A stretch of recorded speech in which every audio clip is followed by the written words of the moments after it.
श्रीमन्महागणाधिपतये नमः। लक्ष्मीनारायणाभ्यां नमः।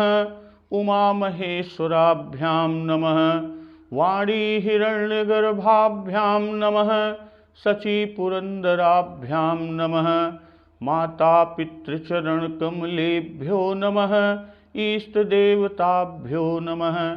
कुलदेवताभ्यो नमः। ग्रामदेवताभ्यो नमः। स्थानदेवताभ्यो नमः। वास्तुदेवताभ्यो नमः। सर्वेभ्यो देवेभ्यो नमः। सर्वेभ्यो ब्राह्मणेभ्यो नमः। ओम सिद्धिबुद्धिसहिताय श्रीमन्महागणाधिपतये नमः। भक्तजन, बाबा गोस्वामी तुलसीदास रचित श्री रामचरितमानस की अर्थ सहित व्याख्या का श्रवण अमृत रसपान हम लोग कर रहे हैं। इस समय प्रभु श्री राम अनुज लक्ष्मण समेत पुष्प दल लेने के लिए जनकपुर की पुष्प वाटिका में हैं और उधर से जगत जननी माँ सीता जी आती हैं और उनके हाथों के कड़े, करधनी और पाजेब की आवाज को सुनकर प्रभु लक्ष्मण जी से कहते हैं कि कंकन किंकिन नूपुर धुनि सुनी, कहत लखन सन राम हृदय गुनी। मानहु मदन दुंदुभि दीन्ही, मन सा विश्व विजय कह कीन्ही। लक्ष्मण जी से कहते हैं कि ऐसी ध्वनि जो आ रही है वो ऐसी है मानो कामदेव ने विश्व को जीतने का संकल्प करके डंके पर चोट मारी है। और अस कही फिर चितैत ही ओरा, सिय मुख शशि भय नयन चकोरा। भय बिलोचन चारु अचंचल, मनहु सकुच निमित जे दिगंचल। और प्रभु श्री राम जी द्वारा फिर उस ओर देखा और श्री सीता जी के मुख रूपी चंद्रमा को निहारने के लिए मानो प्रभु के नेत्र चकोर बन गए और सुंदर नेत्र अचंचल यानी स्थिर हो गए। कहने का भाव कि प्रभु टकटकी लगाए हुए देख रहे हैं और मानो जो जनक महाराज जी के पूर्वज निमि राजा हैं, जिनका सबकी पलकों में निवास माना गया है, वह लड़की और दामाद के मिलन प्रसंग को देखना उचित न मानकर सकुचाकर पलकें छोड़कर चले गए। इसलिए पलकों का गिरना रुक गया। तो इस तरह प्रभु श्री राम माता सीता की शोभा को देखकर, उनके रूप को देखकर, किसी शोभा ही बरनी प्रभु आपनि दशा विचार। बोले सुचि मन अनुज सन, बचन समय अनुहारी। तो इस तरह हृदय में सीता जी की शोभा का वर्णन कर, अपनी दशा को विचार कर, प्रभु श्री रामचंद्र जी पवित्र मन से छोटे भाई लक्ष्मण से समय के अनुकूल वचन को बोल रहे हैं।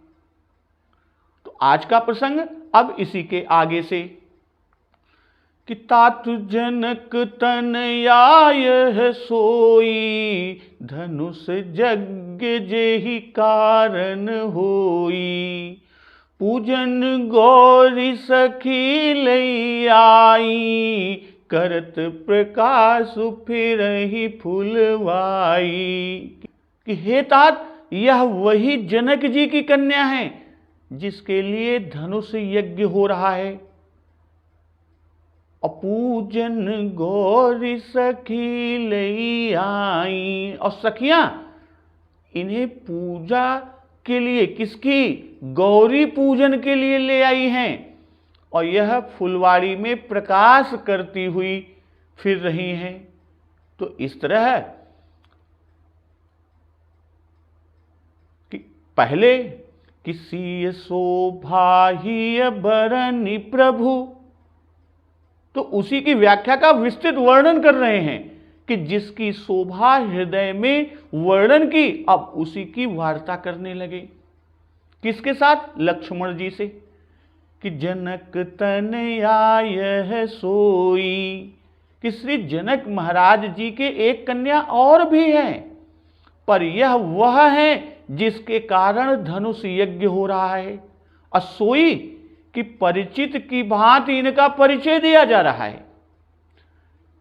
जैसे कि इंद्रिय अरुमन ये जहां विषय आपनो पाए, अज्ञान करई प्रत्यक्ष तेहि कहीं सकल कबीराए।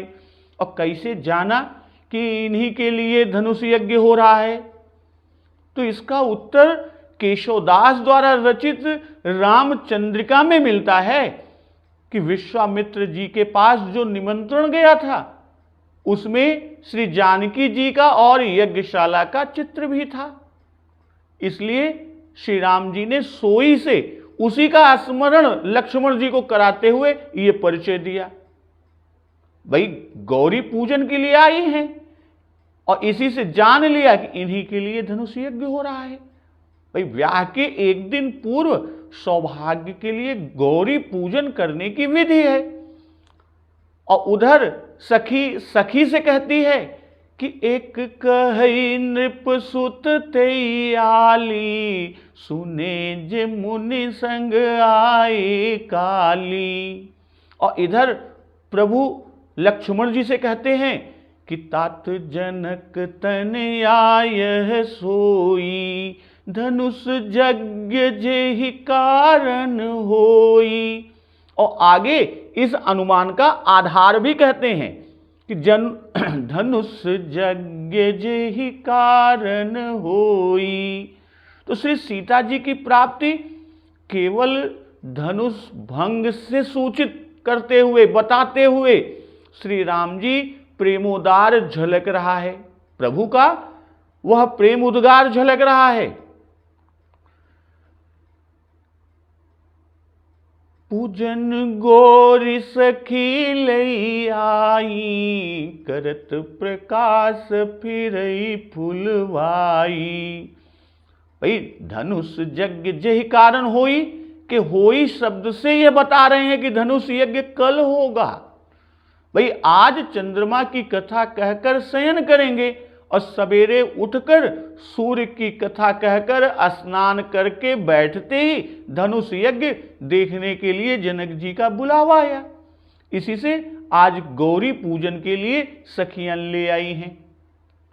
और करत प्रकाश फिरहि फुलवाई, भाई गौरी जी का पूजन करके अब फुलवारी देखने आई हैं और अपनी शोभा द्वारा फुलवारी को प्रकाशित कर रही हैं मां जगतजननी सीता जी। भाई यह वाल्मीकि रामायण में वाल्मीकि जी ने लिखा है कि यह उस समय का हाल है जब श्री सीता जी बहुत ही दुखी दशा में अशोक वाटिका में लंका में थी।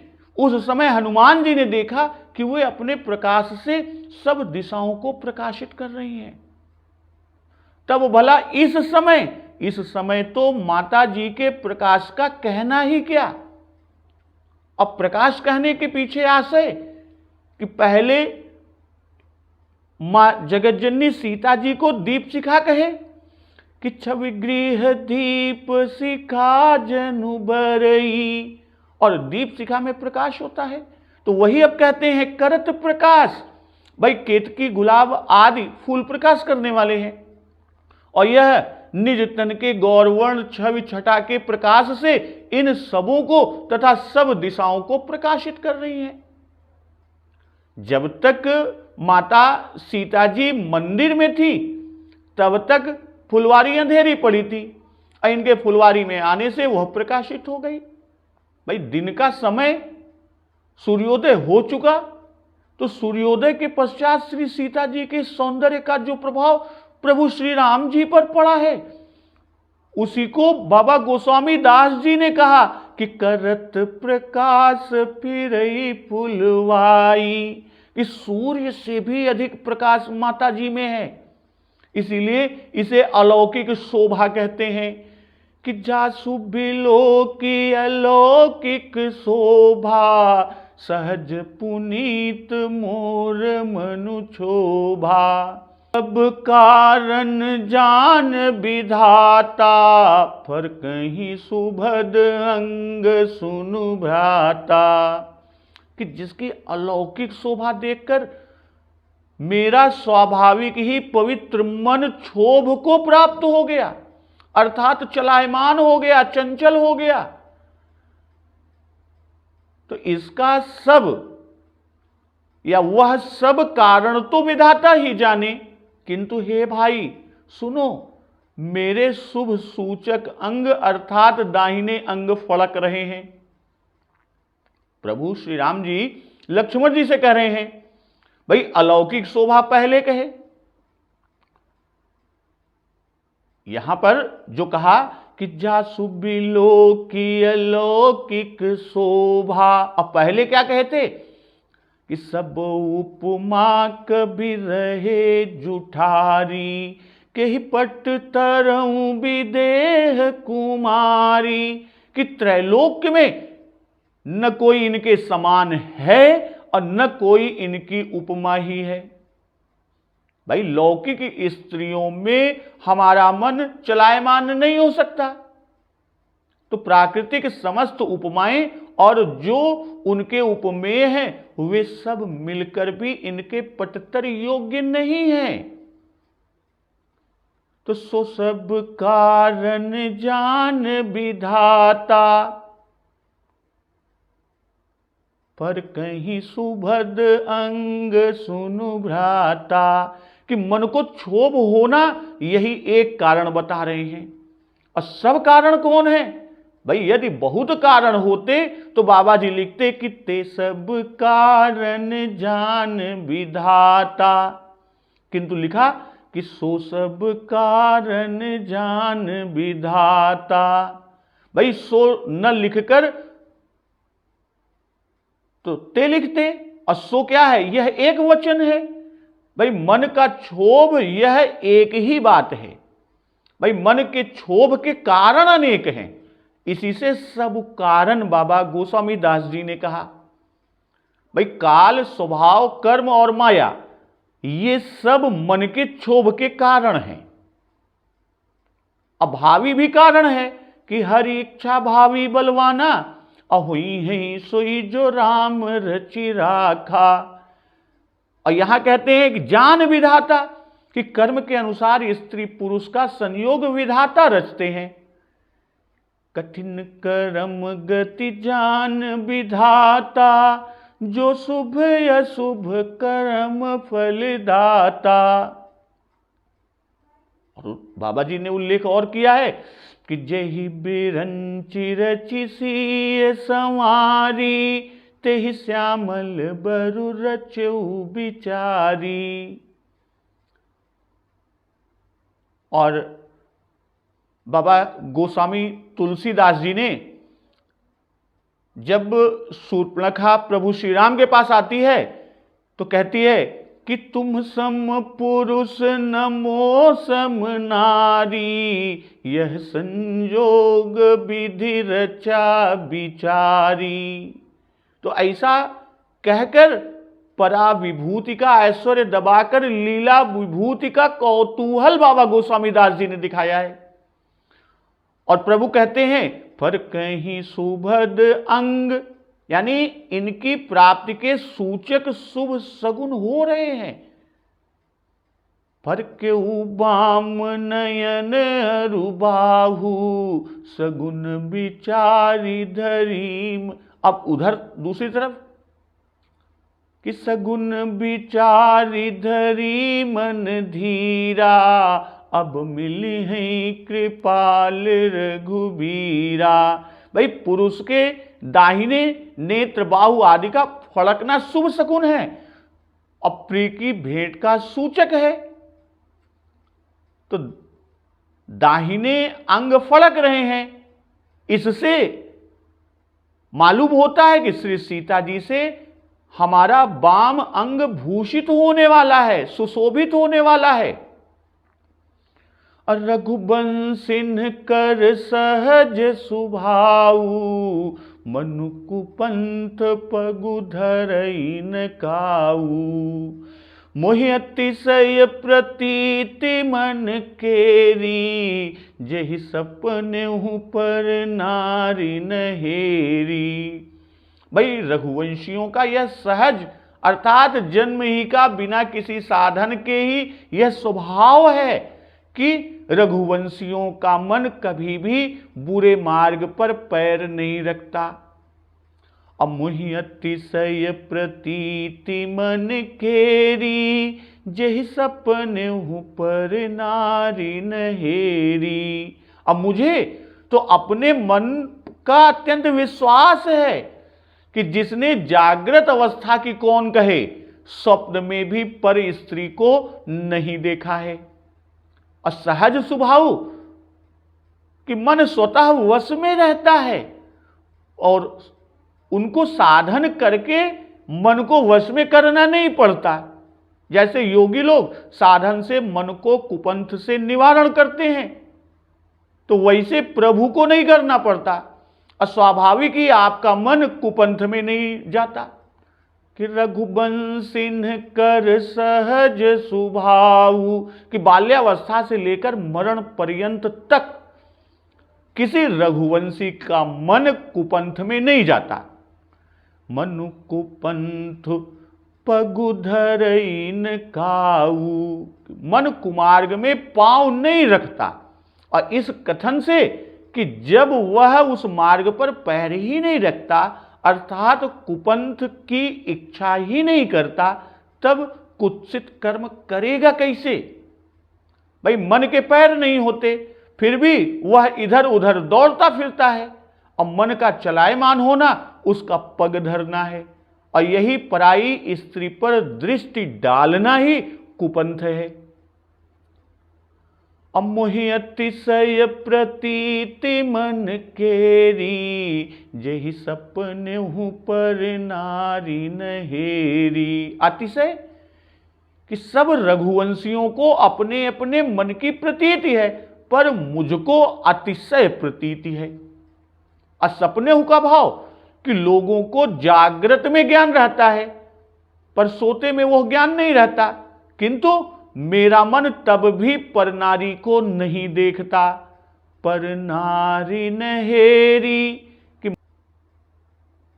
माता कैकेयी जी से भरत जी ने भाई श्री राम जी के निर्वासित होने के कारण को पूछते हुए यह भी पूछा था कि क्या उन्होंने किसी स्त्री के साथ दुर्व्यवहार तो नहीं किया था। वाल्मीकि रामायण में उल्लिखित है कि तब वनवास देने वाली उस कैकेयी माता ने भी यही उत्तर दिया कि वे तो पर स्त्री को आंख से भी नहीं देखते, फिर दुर्व्यवहार तो दूर रहा, राम उनको देखते भी नहीं। पर यह भी कि राक्षसों के नाश की प्रतिज्ञा करके सुतीक्ष्ण जी से विदा होकर चलने पर श्री सीता जी ने स्वयं भी कहा है कि धर्मनाशक पर स्त्री संसर्ग की तो आपने कभी अभिलाषा भी नहीं की, और यह भाव आपके मन में ही कभी न तो पूर्व में था और न ही अब है। तो वही मानस में रघुनाथ जी स्वयं कह रहे हैं कि यदि यह राजकुमारी अन्य किसी को प्राप्त होने वाली होती तो मेरा मन कभी भी चलायमान न होता। इसी से जान पड़ता है कि यह राजकुमारी हमको प्राप्त होने वाली है, और यह बात हमारे मन की वृत्ति से जानी जाती है। अब मोहि अतिशय प्रतीत कि मैंने तो अपने मन की परीक्षा कर ली है। भाई विश्वामित्र जी के आगमन के पूर्व विवाह बंधन में डालने के लिए बहुत सी कन्याएं मेरे पास भेजी गई थी, उनका संबंध आया था, पर मेरे मन ने उन्हें देखा भी नहीं। तो चिन्ह कई लहई नरी पुरन पीठी, नहीं पावहीं परतिय मनु डीठी। मंगन लहई न जिन्ह कई नाही, ते नर बर थोरे जग माही। भाई शत्रु संग्राम में पीठ नहीं पाता, जिनकी पीठ नहीं पाता अर्थात जो शत्रु को कभी पीठ नहीं देते, सम्मुख लड़ते हैं, कभी पीछा देकर नहीं भागते, तो पराई स्त्री जिनका मन और दृष्टि नहीं पाती अर्थात पर स्त्रियां जिनके मन को या दृष्टि को आकर्षित नहीं कर सकती, अपनी ओर नहीं खींच ले जा सकती, और मांगने वाले याचक या भिक्षुक यानी मंगता तो जिनकी नहीं पाते अर्थात जिनके मुख से याचक के लिए कभी नहीं शब्द नहीं निकलता कि नहीं मिलेगा, तो ऐसा कभी जो नहीं कहते, तो जिनके यहां से याचक विमुख नहीं लौटता, तो ऐसे श्रेष्ठ मनुष्य जगत में बहुत थोड़े से ही हैं।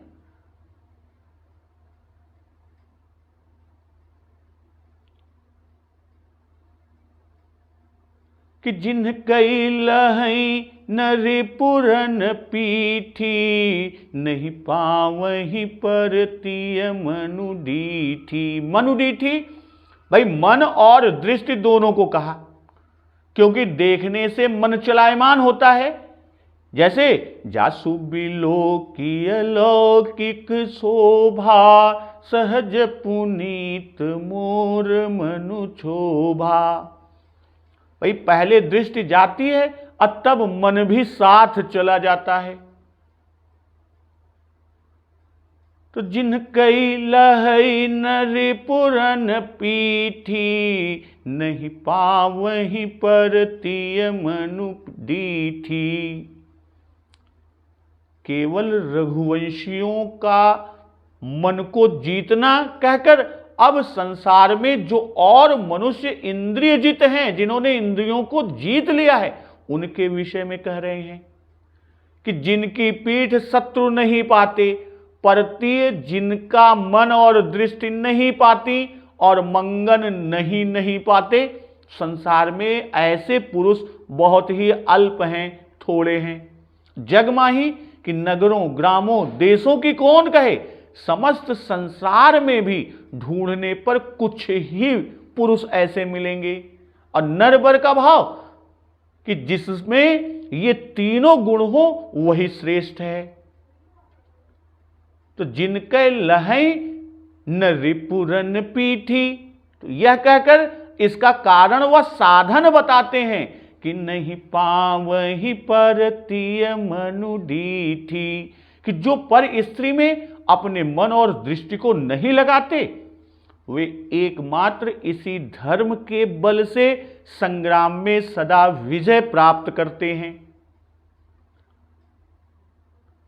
कि नहीं पावहीं परतिय मनु डीठी, क्योंकि मंगन लहई न जिन कई नाही, कि मंगन को जो कभी यानी जो मंगता है, मांगने वाला याचक है, को जो कभी विमुख नहीं जाने देते, एकमात्र इसी धर्म के प्रभाव से उनका मन कभी पर स्त्री में नहीं जाने पाता। भाई दो का साधन कहा, पर इस तीसरे का साधन न कहा कि किस साधन से यह बात प्राप्त हो जाती है। तो इसका साधन यही है कि मंगन नहीं पाते, तो इसी धर्म से कोई विमुख नहीं जाता। ते नरबर थोरे, कि इन गुणों से युक्त यानी धीर वीर और उदार पुरुष संसार में बहुत दुर्लभ हैं। मंगन लहई न जिन कई नाही, ते नरबर थोरे जग माही। भाई यह वचन भी धनुर्भंग प्रकरण में चरितार्थ हुआ कि मंगन लहई न जिन कई नाही। भाई तन मन बचन मोर पनु साचा, रघुपति पद सरोज चितुराचा। तो भगवान सकल उर्वासी, करी मोहि रघुबर कई दासी। जेहि के जेहि पर सत्य सनेहु, तो सोते ही मिलई न कछु संदेहु। प्रभु तन चितय प्रेम तन ठाना, कृपा निधान राम सब जाना। कि जब सीता जी इस प्रकार दीन मंगन बनी, तब भगवान सकल उर्वासी श्री राम जी ने नाही नहीं कहा, किंतु सियहि बिलोकित धनु, और शीघ्रता से उसे उठाकर तोड़ डाला। इसी से तो भृगुपति जी स्वयं कहते हैं कि अहमिति मनहु जीति जग ठाढ़ा। इस तरह करत बत कही अनुज सन, मन सिय रूप लोभान। मुख सरोज मकरंद छवि, करई मधुप इव पान। तो छोटे भाई लक्ष्मण जी से बतकही यानी वार्ता कर बातचीत कर रहे हैं, और मन श्री सीता जी के रूप में लुभाया हुआ है। मुख सरोज मकरंद छवि, करई मधुप इव पान। और मुख कमल के छवि रूपी मकरंद रस को भौरे की तरह पी रहा है। तो करत बत कही, यहां पर कि करत बत कही किसके साथ? अनुज सन मनसीय रूप लोभान। तो अनुज सन, अनुज से संकेत कि वे तनिक पीछे थे, और उनसे तनिक मुड़कर बात करने में, भाई अनुज लक्ष्मण जी से मुड़कर बात करने में क्या कर हुआ फायदा? कि श्री सीता जी के देखने का अवसर मिल जाना, यह श्रृंगार और नाटकीय कला की जान भर दिया। किसने? बाबा गोस्वामी तुलसीदास जी ने। और मां पा बा इत्यादि जो अक्षर हैं वह ओष्ठों से उच्चारण होने वाले हैं। भाई उ, ह्रस्व और दीर्घ और पावर्ग ये ओष्ठ वर्ण के हैं, और ओष्ठों से उच्चारण होने वाले अक्षरों का प्रयोग मानो मन के चुंबन का शब्द गुण संबंधित चित्र ही खींच देता है। भाई इस प्रसंग में भंवरों को मधुप कहना कितना उचित है। उस फूल के साक्षात्कार के उपरांत भाव की सुंदरता में यह मन का छवि रूपी मकरंद पान कितना सरस और स्वाभाविक है। भाई यही तो उस फूल के चुन लेने का उद्योग कराएगा। लेकिन अभी तो ख्याली संयोग और वियोग का आनंद दोनों ओर देखिए, और बाबा गोस्वामी दास जी की सूक्ष्म कला का ध्यान दीजिए और उसका आनंद लीजिए। बोले सुचि मन अनुज सन, यहां से प्रारंभ, और इतना विचार करने पर भी क्षोभ न मिटा। मन मधुप छवि मकरंद पान कर रहा है और गुनगुनाता जाता है कि मन सिय रूप लुभान, कहकर आगे बता रहे हैं कि किस अंग में लुभाया। कि मुख सरोज मकरंद छवि, कि मुख की छवि में लुभाया। और यही पहले भी कहे कि सिय मुख शशि भय नयन चकोरा। भाई चकोर चंद्रमा का लोभी होता है कि भय मगन देखत मुख शोभा। श्री रामचंद्र जी का मन श्री सीता जी के मुख चंद्र पर लुभाया हुआ है, और पहले कहा था, और यहां कहते हैं कि सिय मुख सरोज में मधुप की तरह लुभाया हुआ है। तो दो उपमाएं चकोर और मधुप दोनों को देने का भाव कि चकोर की उपमा रात्रि की है और मधुप की उपमा दिन की है। इस तरह बाबा गोस्वामी तुलसीदास जी दो जगह उपमाएं देकर कह रहे हैं कि अब श्री सीता जी के रूप में दिन रात लुभाया रहेगा। भाई मुख शशि के लिए, नयन चकोर हुए।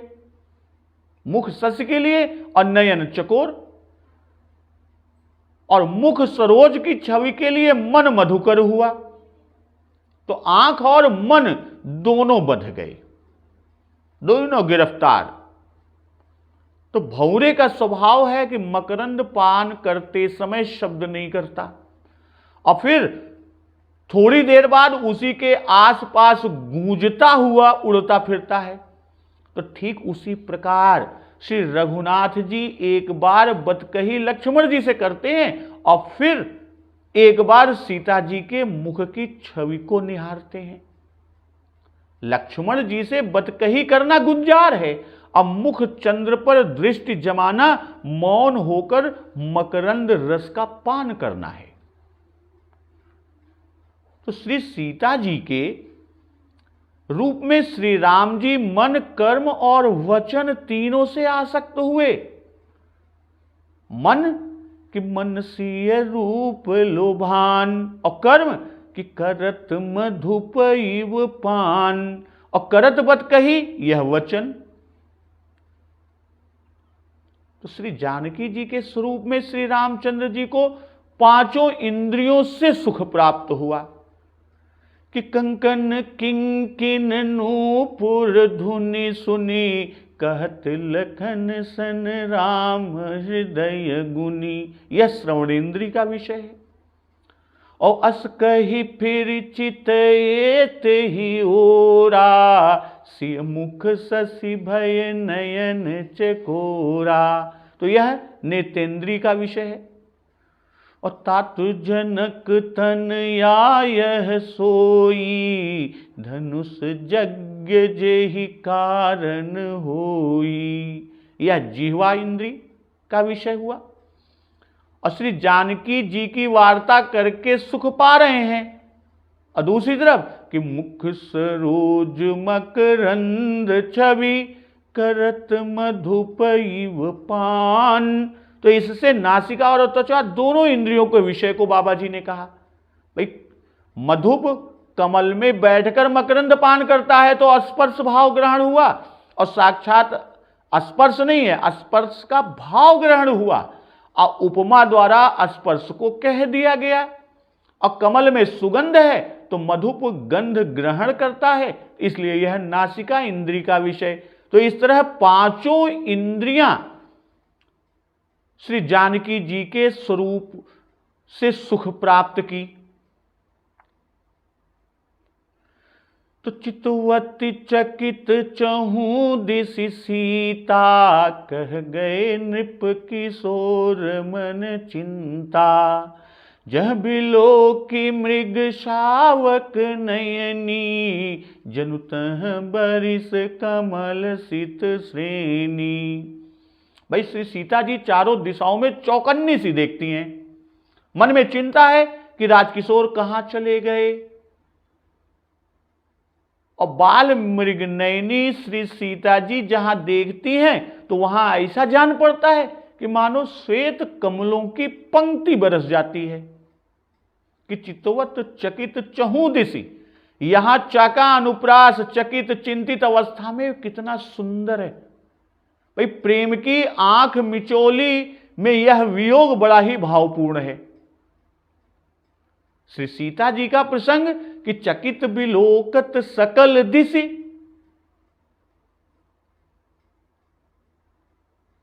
अर्थात चकित पद से छोड़ा था, अब वहीं से चकित शब्द से पुनः प्रसंग को उठा रहे हैं कि चितवत चकित चहु दिशि सीता, तो वहीं से प्रसंग को उठा रहे हैं। श्री सीता जी चकित होकर देख रही हैं। बाबा गोस्वामी दास जी को अवसर मिला कि इस बीच प्रभु श्री राम जी की ओर वृत्तांत कहें, और तब श्री राम जी की ओर का वृत्तांत कहने लगे। जब यहां की कथा पहुंची कि श्री सीता जी के मुख सरोज के छवि मकरंद को श्री राम जी का मन मधुप पान करने लगा, तब बाबा गोस्वामी दास जी श्री सीता जी की ओर के वृत्तांत को कहने का अवसर पाए, और जहां से छोड़ा था वहीं से पुनः कथा को आगे की ओर लेके चले और कहते हैं चहु दिशि। अब पहले कहा था सकल दिशि,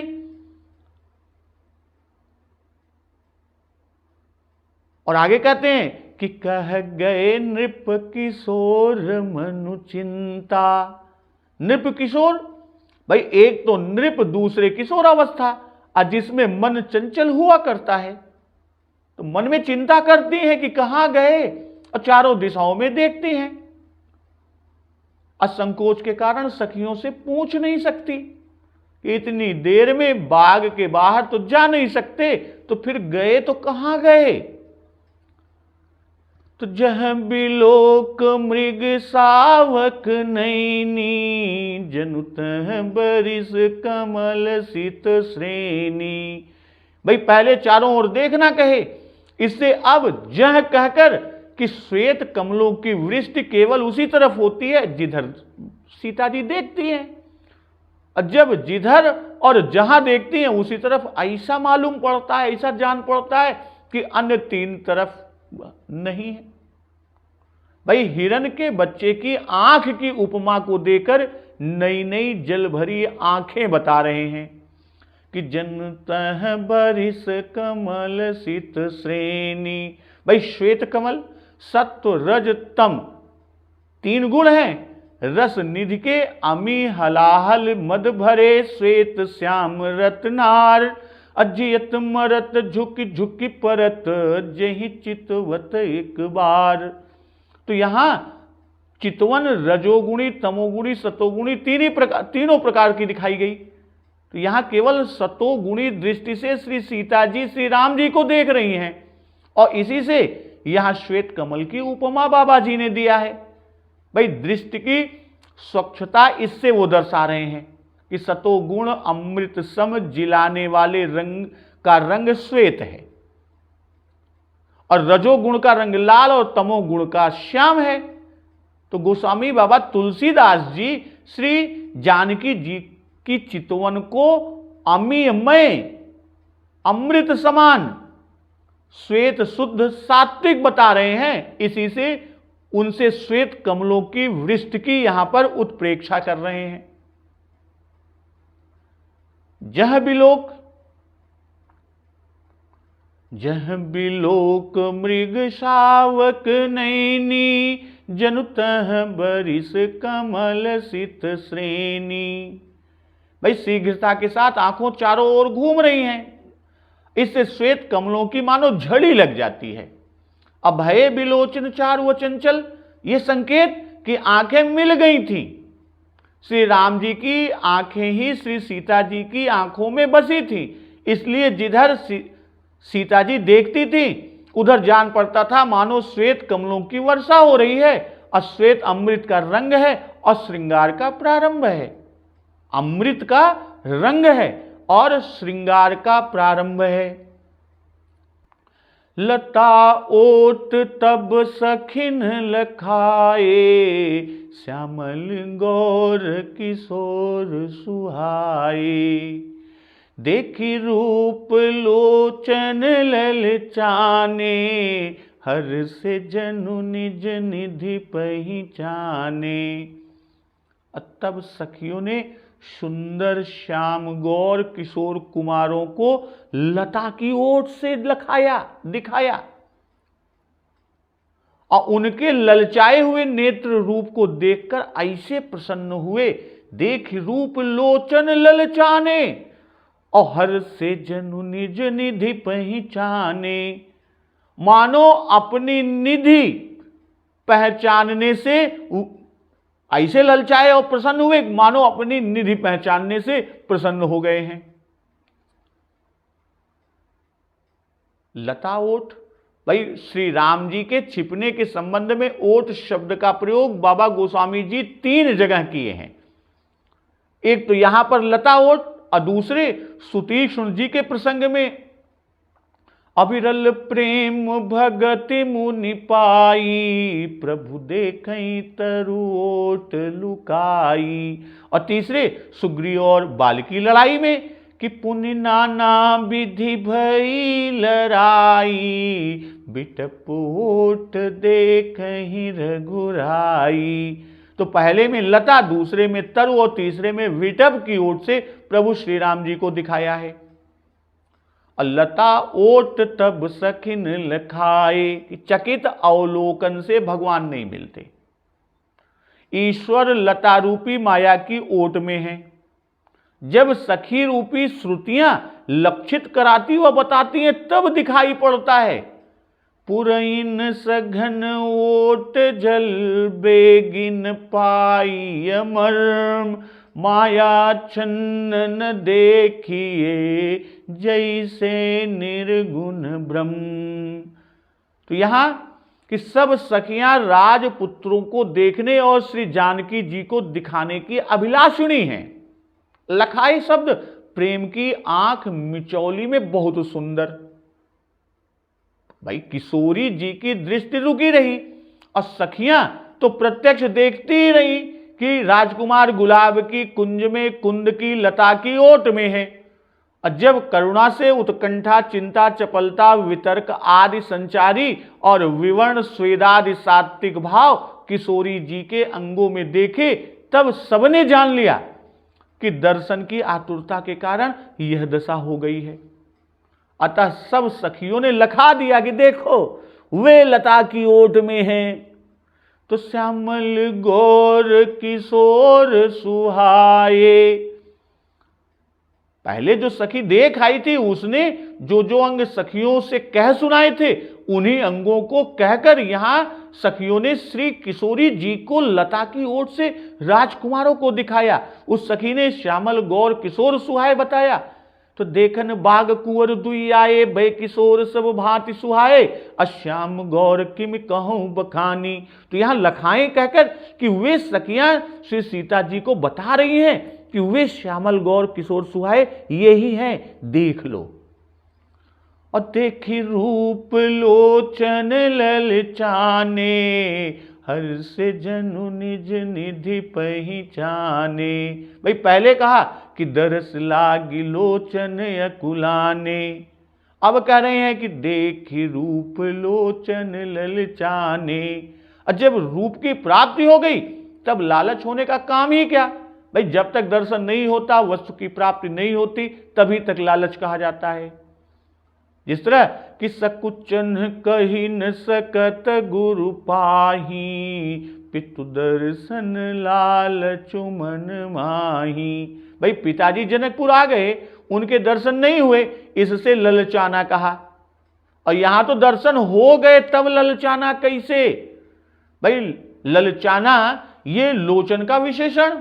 भाई ललचाना पहले भी कहा था कि दरस लागी लोचन अकुलाने, और दर्शन होने पर अधिक सुख हुआ कि जो अति आतप व्याकुल होई, तरु छाया सुख जानई सोई।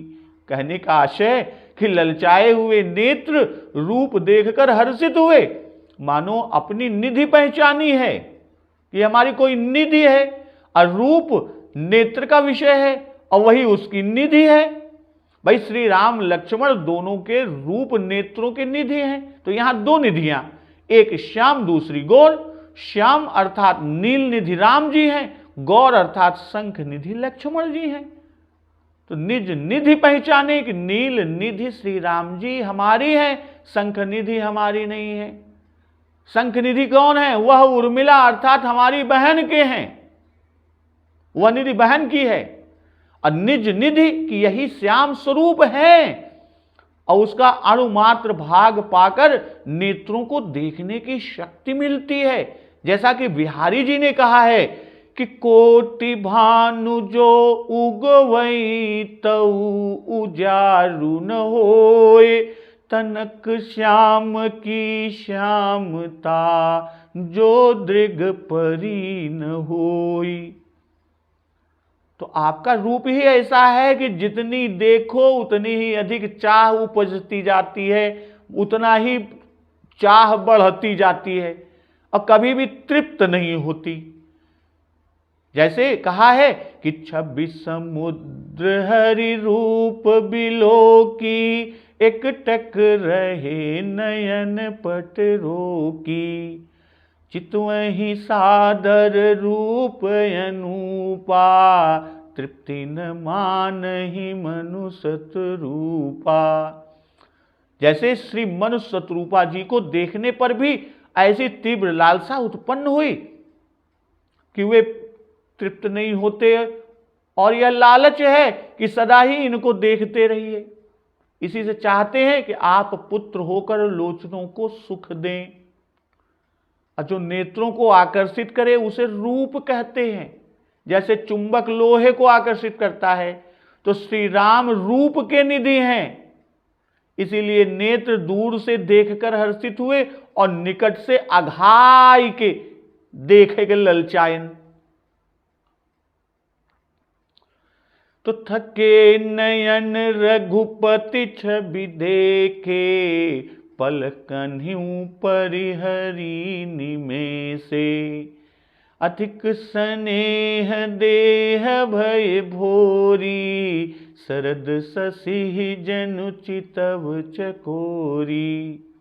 भाई श्री रघुनाथ जी की छवि को देखकर नेत्र थक गए, अर्थात स्थिर अचंचल हो गए। अब पलकन्ह्यू परिहरी निमेषे, पलकों ने भी पलक मारना छोड़ दिया, अर्थात एक टक देखते ही खुले रहे, टकटकी लगाए रहे। और अधिक स्नेह देह भय भोरी, कि अधिक स्नेह से अर्थात स्नेह की अधिकता के कारण देह भोरी हो गई, देह की सुध बुध ही नहीं रह गई।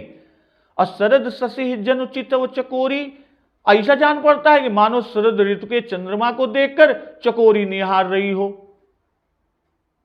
तो थके नयन रघुपति छवि देखे, थके अर्थात अचंचल हुए, रूप अपार है, देखकर थक गए, पार न पा सके। भाई छवि समुद्र है, इसी से अपार हैं।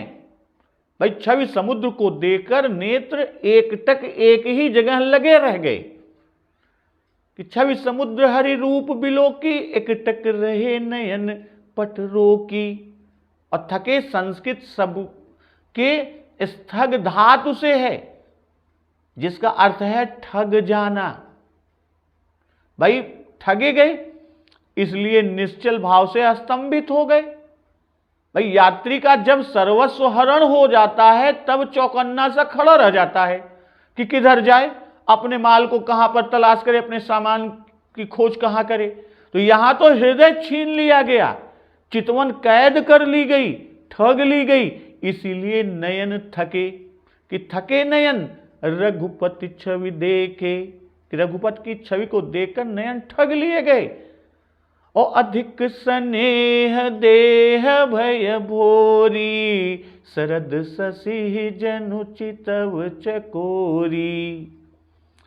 भाई भाव की स्नेह तो तभी हो गया था जब सखी के मुख से रूप सौंदर्य को सुना था, अब देखने से स्नेह अधिक हो गया।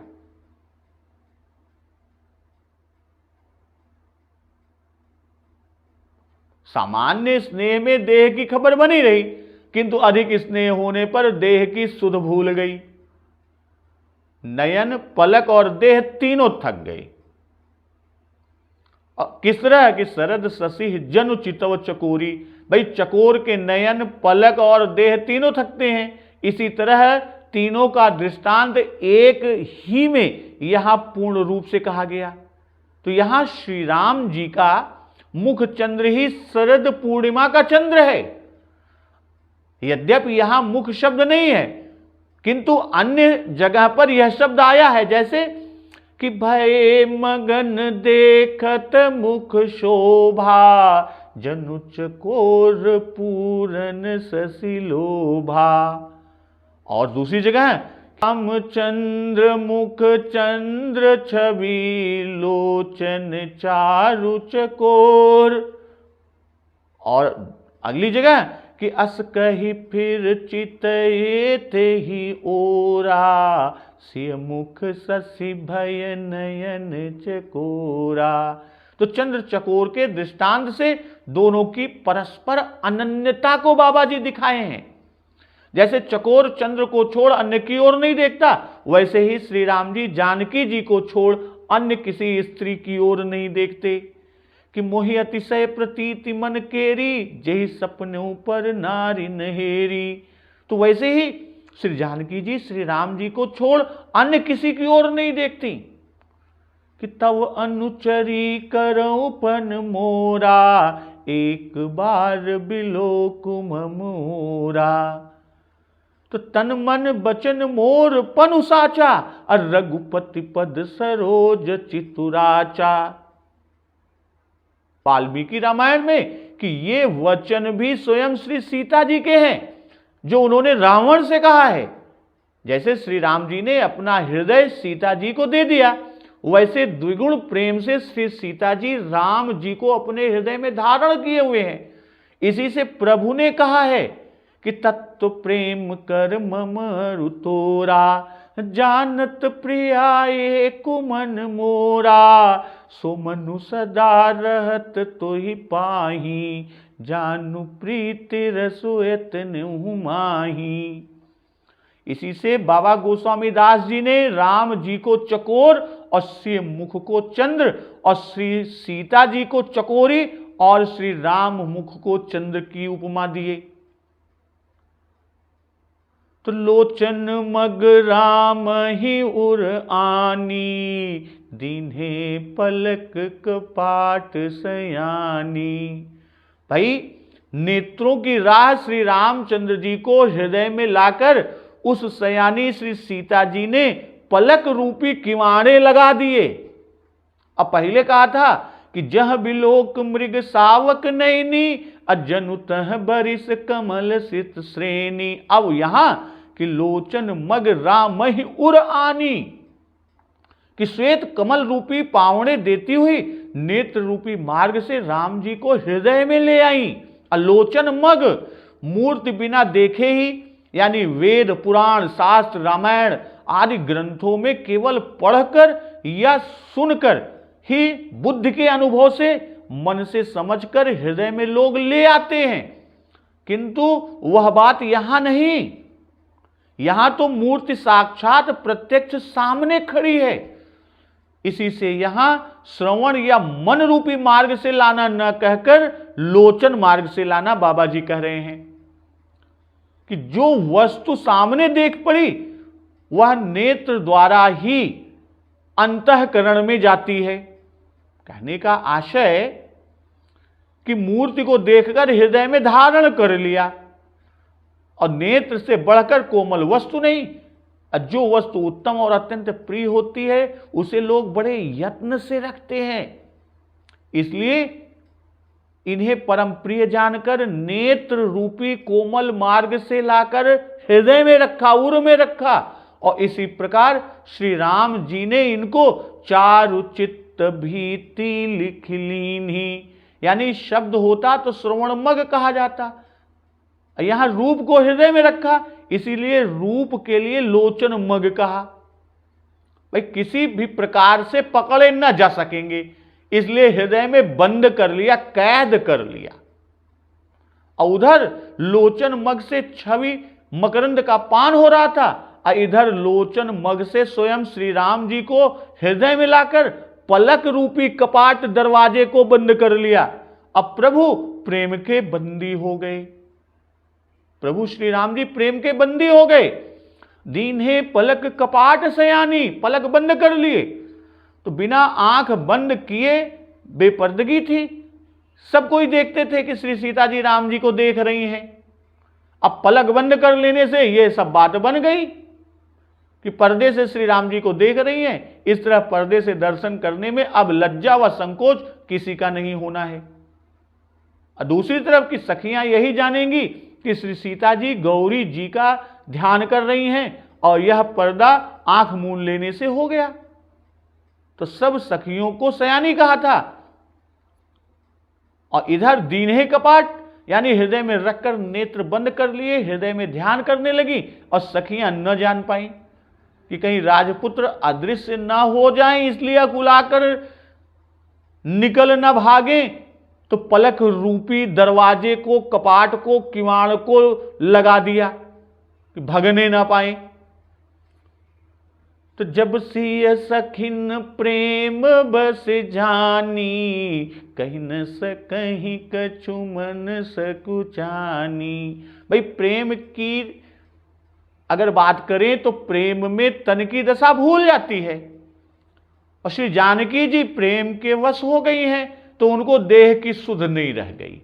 अधिक स्नेह देह भय भोरी।